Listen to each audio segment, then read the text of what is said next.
Natasha.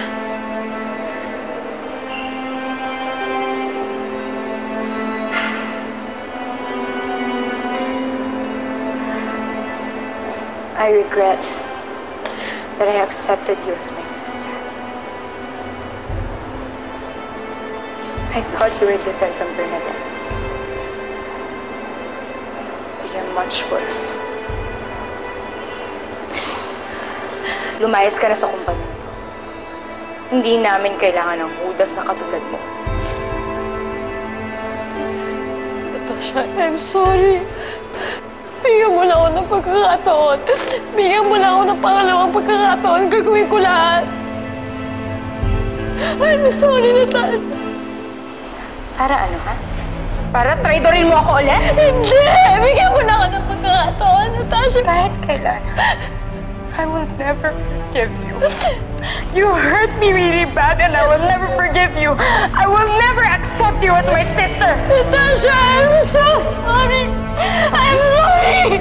Sorry? Sorry? Umalis ka! Tinanggap kita bilang kapatid.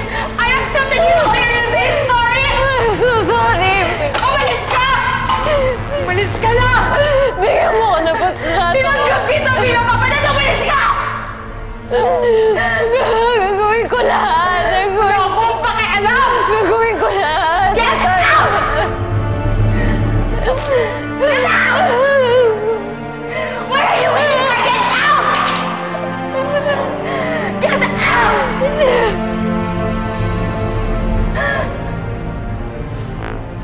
Ano ba nangyayari dito? Bakit nakakalat ang mga gamit ni Diana? I'm asking her to leave Legacy. Ayoko nang makita yung pagbumukha ng babaeng yan.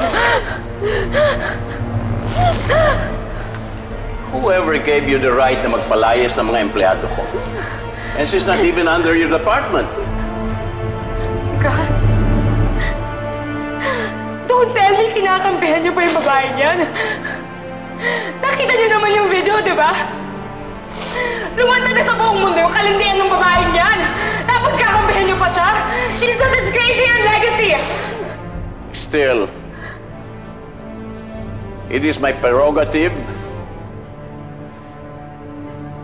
to say who stays in Legacy.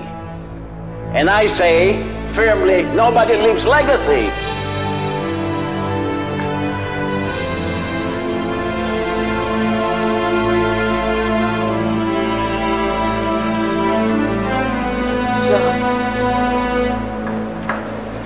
Pag hindi niyo paalisin yung babaeng yan,